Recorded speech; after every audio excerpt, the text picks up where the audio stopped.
Assalamualaikum warahmatullahi wabarakatuh. Di sini saya akan menjelaskan tentang etimologi dan terminologi filsafat sebagai pemenuhan tugas UTS semester ganjil prodi BKI. Filsafat pada umumnya merupakan suatu disiplin ilmu yang wajib ditempuh bagi setiap mahasiswa pada jenjang S1, S2, S3. Filsafat bagi mahasiswa S2, S3 mungkin sudah tidak perlu dipertanyakan lagi tentang pengertian etimologi dan terminologinya, karena paling tidak mereka telah mempelajari filsafat ilmu pada masa pendidikan sarjana yang telah mereka lalui sebelumnya. Namun bagi mahasiswa baru yang pertama kali duduk di jenjang S1, istilah filsafat mungkin asing pada saat itu. Alasannya cukup sederhana, karena filsafat tidak pernah diajarkan di bangku SD, SMP, dan SMA. Juga tidak pernah diajarkan di pondok pesantren yang masih berada pada tingkatan ibtidaiyah maupun tsanawiyah. Dengan demikian akan ada beberapa pertanyaan terkait kenapa alasan filsafat tidak diajarkan pada siswa.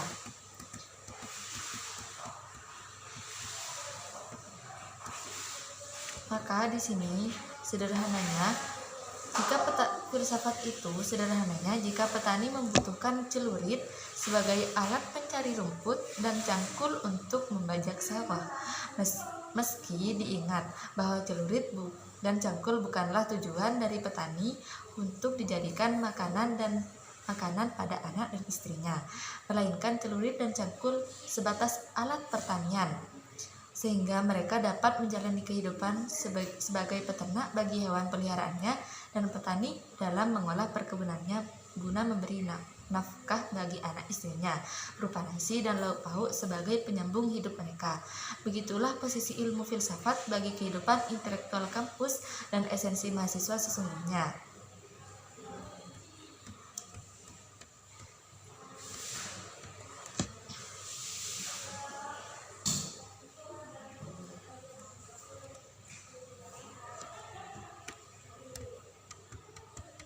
Begitulah posisi ilmu filsafat bagi kehidupan intelektual kampus dan esensi mahasiswa sesungguhnya. Banyak di kalangan mahasiswa yang salah dalam memahami apa itu filsafat, sehingga filsafat tidak lagi dipahami sebagai ilmu alat dalam membedah dunia akademik, melainkan filsafat dianggap sebagai tujuan dalam capaian akademik tertinggi. Sehingga hal itulah yang sebenarnya merupakan kesalahan fatal yang sering dilakukan oleh para mahasiswa dalam memahami disiplin ilmu filsafat.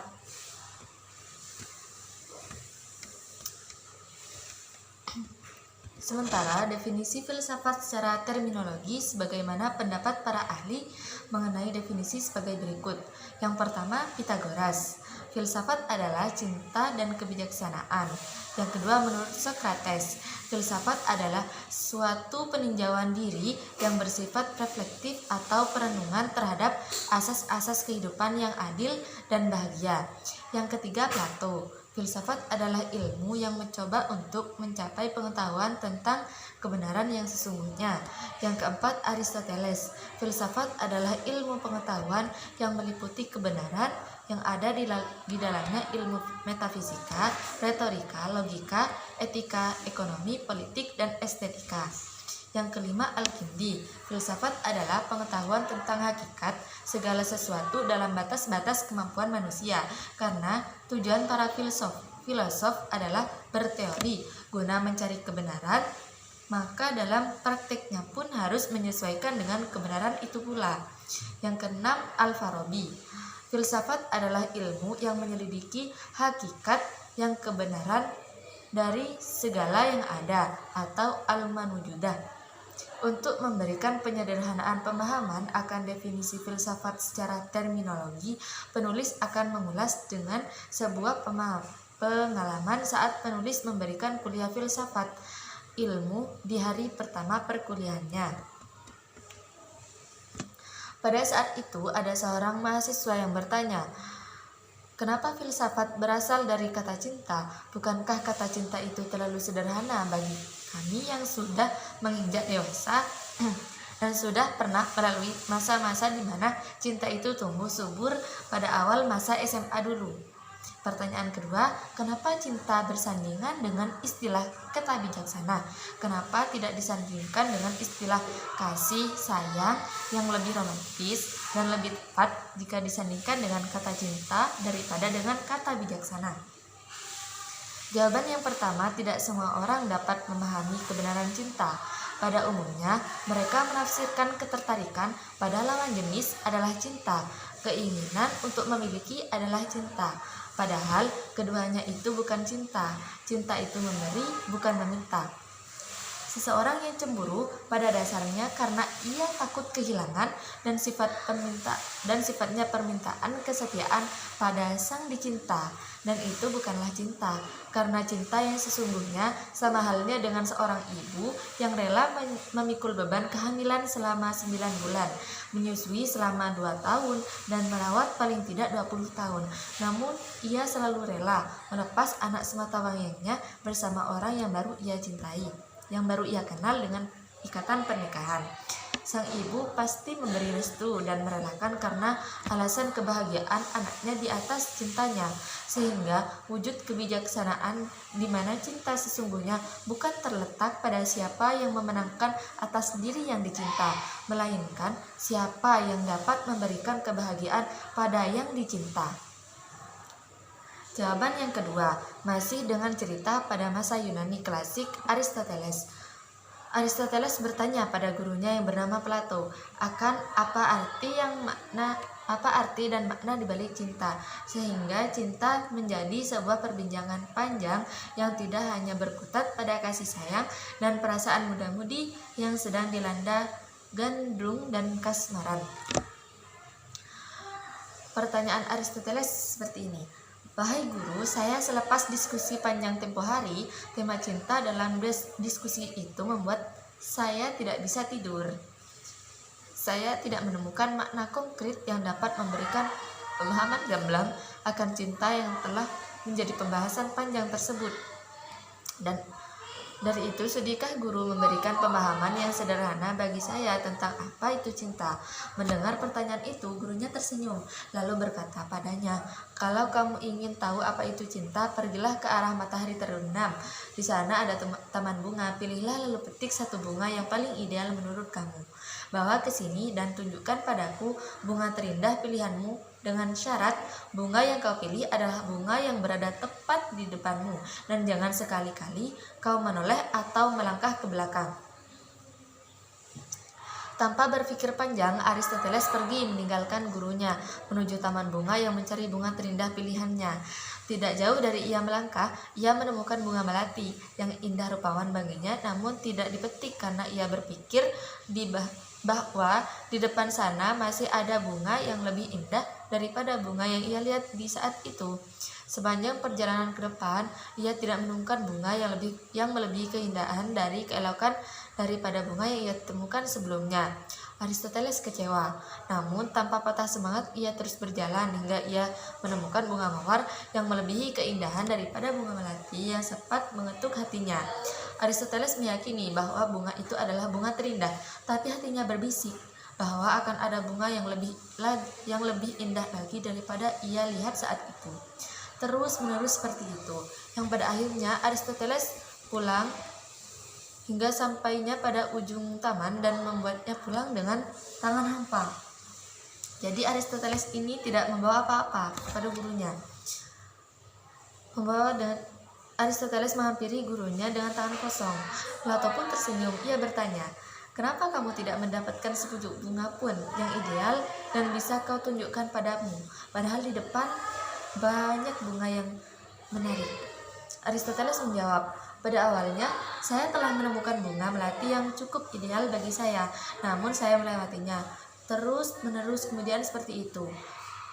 Saya berpikir bahwa di depan sana masih akan ada bunga yang lebih indah daripada yang kutemukan saat itu, hingga pikiranku mengantarkanku sampai ke ujung taman dan membuatku kembali dengan tangan hampa seperti ini. Dengan senyum gurunya menjawab, itulah cinta. Ya, itulah yang namanya cinta. Semakin kamu mencari yang sempurna, maka yang sempurna tidak akan pernah kau temukan. Itu hanyalah rayuan pikiranmu belaka. Aristoteles mendengar jawaban gurunya tanpa terucap sepatah kata pun, dan ia undur diri dari harapan gurunya dengan membawa jawaban yang sederhana itu, juga membawa kekecewaan atas kebodohan yang telah ia perbuat kala itu.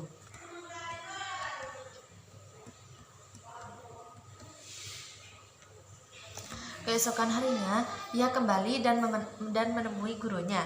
"Hai guru, saya sudah dapat memahami apa itu cinta. Sifat dasar manusia selalu berharap duniawi yang sebenarnya hanyalah sementara." Selanjutnya, Aristoteles memberikan pertanyaan yang kedua pada Plato.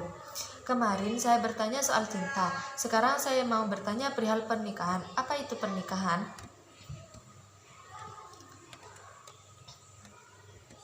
"Pernikahan di mana kamu tidak berpikir panjang atas pilihanmu. Bagimu, ia dapat menjadi separuh nafas dalam kehidupan rumah tanggamu, lalu segera kau temui orang tuanya dan dia halal bagimu."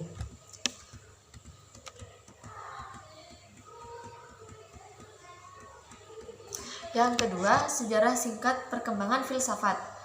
Bangsa Yunani telah meletakkan batu sejarah pertama bagi perkembangan ilmu pengetahuan dengan berkaryanya tradisi berpikir di dunia barat yang berasal dari pemikiran Prasokrates sekitar abad ke-6 sebelum Masehi. Lantas dikenallah tradisi tersebut dengan pemikiran filsafat barat.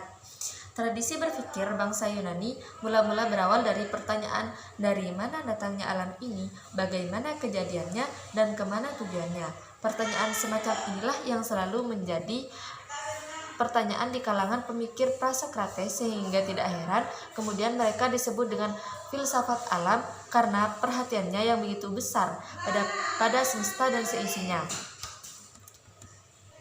Konsep berpikir filsafat diawali oleh Thales atas ramalannya tentang kejadian gerhana matahari pada tahun 585 sebelum Masehi.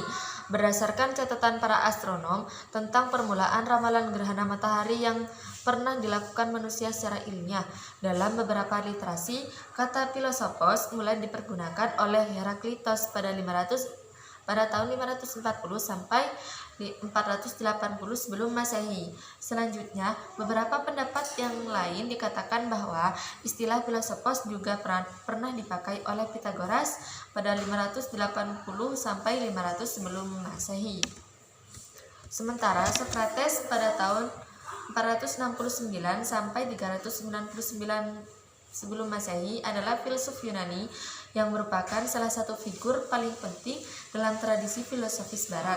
Sokrates merupakan generasi pertama dari 3 ahli filsafat besar dari Yunani selain Plato dan Aristoteles. Sokrates adalah guru Plato, kemudian Plato pada gilirannya mengajar Aristoteles.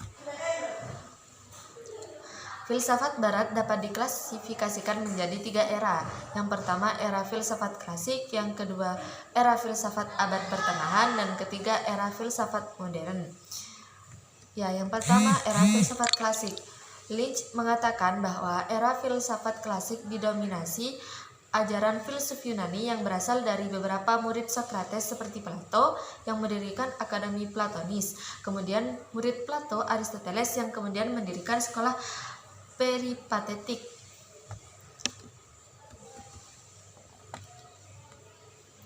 Selanjutnya, dengan bangkitnya kerajaan Romawi, filsafat Yunani juga semakin banyak dibahas dalam bahasa Latin oleh para filsuf Roma seperti Cicero dan Seneca. Yang kedua, era filsafat abad pertengahan. Era filsafat abad pertengahan terjadi pada abad ke-5 sampai 16. Era filsafat abad pertengahan adalah periode setelah jatuhnya Kekaisaran Romawi Barat, kemudian didominasi oleh bangkitnya kekritenisasi sehingga mencerminkan perhatiannya pada teologis. Konsepsi agama seperti keberadaan dari sifat Tuhan, iman, dan akal, metafisika, dan masalah kejahatan dibahas dalam periode ini. Beberapa pemikir utama abad pertengahan seperti St. Augustinus, Thomas Aquinas, Boethius, Anselm, dan Roger Bacon. Filsafat bagi para pemikir ini dipandang sebagai penyokong untuk teologi, dan karenanya mereka selalu berusaha menyelaraskan filsafat dengan interpretasi terhadap kitab suci. Yang ketiga, era filsafat modern. Era filsafat modern dikenal dengan periode Renaissance yang lebih fokus pada peningkatan pemikiran klasik Yunani Romawi sehingga berpengaruh pada nilai-nilai kemanusiaan yang kuat atau humanisme. Masa ini merupakan penyempurnaan ilmu pengetahuan bidang seni, sains, dan teknologi, penemuan percetakan, penemuan benua baru oleh Columbus yang memberikan dorongan atas kemajuan ilmu pengetahuan, kelahiran kembali sastra Inggris, Prancis, dan Spanyol yang diawali oleh Shakespeare, Spencer, Rabelais, dan Ronsard. Pada era ini juga adanya penemuan dalam bidang perbintangan oleh Copernicus dan Galileo yang menjadi dasar atas munculnya astronomi modern yang merupakan titik balik pemikiran ilmu filsafat.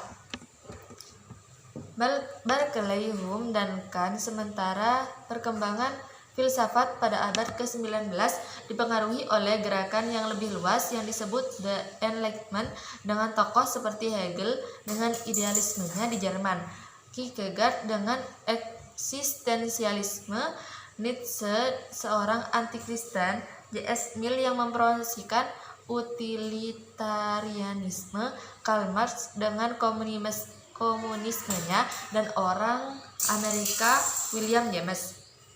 Sementara pada abad ke-20 telah menjadi saksi perpecahan antara filsafat analitik dengan filsafat kontinental serta tren filosofis seperti fenomenologi, eksistensialisme, positivisme logis, pragmatisme, dan linguistik. Namun demikian, bagi perkembangan ilmu pengetahuan di Indonesia merupakan awal dari bangkitnya kaum santri yang mendobrak tabir-tabir metafisik sebagai ilmu ilmiah yang belum pernah terpecahkan dengan mengungkap rahasia Al-Quran. Demikian penjelasan dari saya. Wassalamualaikum warahmatullahi wabarakatuh.